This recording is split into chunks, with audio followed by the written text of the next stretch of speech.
Les origines du Vietnam remontent à des milliers d'années et trouvent leurs racines au cœur du mythe. La légende millénaire raconte que Auke, fée immortelle des montagnes, épousa Lac Long Quang, roi des dragons venu des mers.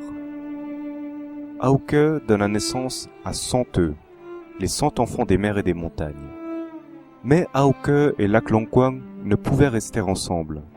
Auke repartit vers ses montagnes avec 50 enfants, tandis que les 50 autres rejoignirent la mer auprès de leur père Lac Long Quang. Le plus âgé des fils devint le premier roi de la longue dynastie Hung Vuong, qui appelèrent leur pays Vang Lang. Le Vietnam venait de naître, issu des montagnes et de la mer.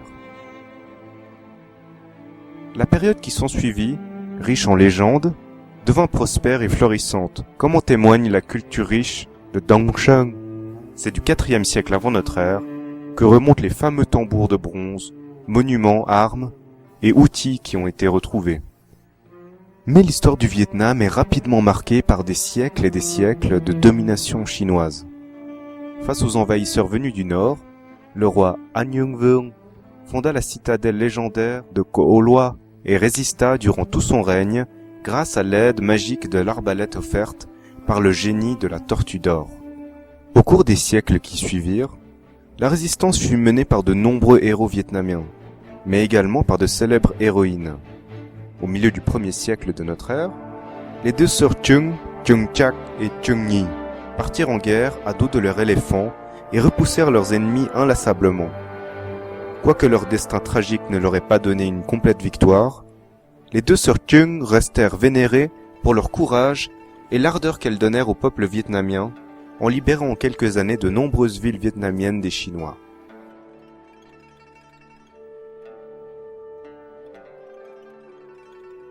Notre voyage à travers l'histoire du Vietnam continue. Au cours des siècles qui suivent l'extraordinaire révolte des sœurs Chung, le Vietnam, malgré de nombreux conflits, guerres, querelles et dissensions, regagne enfin sa liberté.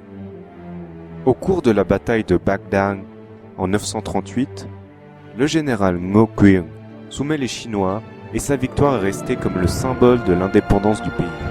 Le royaume est alors connu comme le Dai Viet, le Grand Vietnam. À la fin du XIIIe siècle, l'Empire vietnamien a pour grand et puissant voisin le royaume du Champa.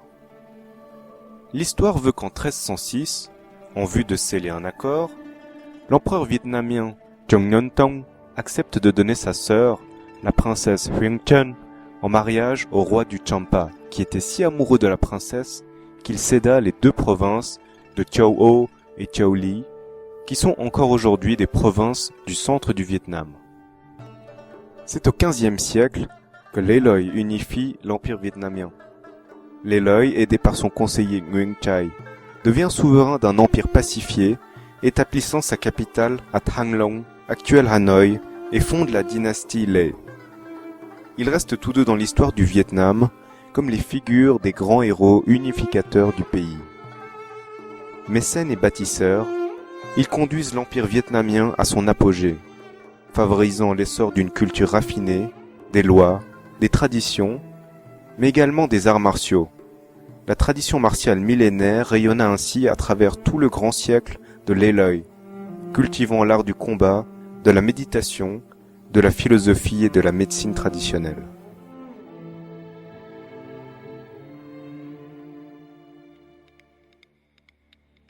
Plusieurs dynasties d'empereurs se succèdent alors. Après la dynastie Lê, celle des Mac, confrontée aux seigneurs du nord et du sud, les Chun et les Nguyen. À la fin du XVIIIe siècle, les 3 frères Tay Son montèrent les paysans à la révolte et devinrent les chefs de la rébellion vietnamienne. L'un des frères devint empereur sous le nom de Quang Trung, mais son règne tumultueux prit fin lorsque le dernier des seigneurs Nguyen le renversa et monta sur le trône sous le nom de Yalang. Il fonda la dernière dynastie vietnamienne. Sous la dynastie Nguyen, vie militaire et vie académique forment les piliers de l'éducation vietnamienne. Les experts en arts martiaux peuvent prétendre au grade de docteur militaire en se présentant au concours d'armes dès 1846. Le concours demandait la maîtrise de toutes les armes traditionnelles, des stratégies et de l'histoire militaire. Les lettrés de la cour de Hué se présentaient quant à eux au concours triennal pour devenir mandarins.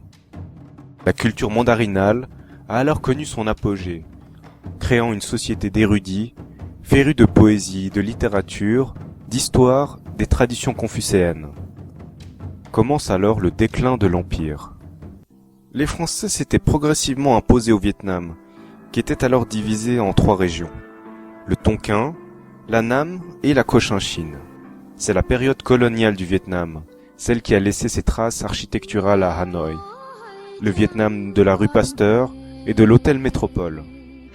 Au sud, c'est l'Indochine de Marguerite Duras. Saigon devient la perle de l'Extrême-Orient, métropole pleine d'effervescence, avec ses marchés, ses grandes avenues et toute la vitalité que nous lui connaissons encore.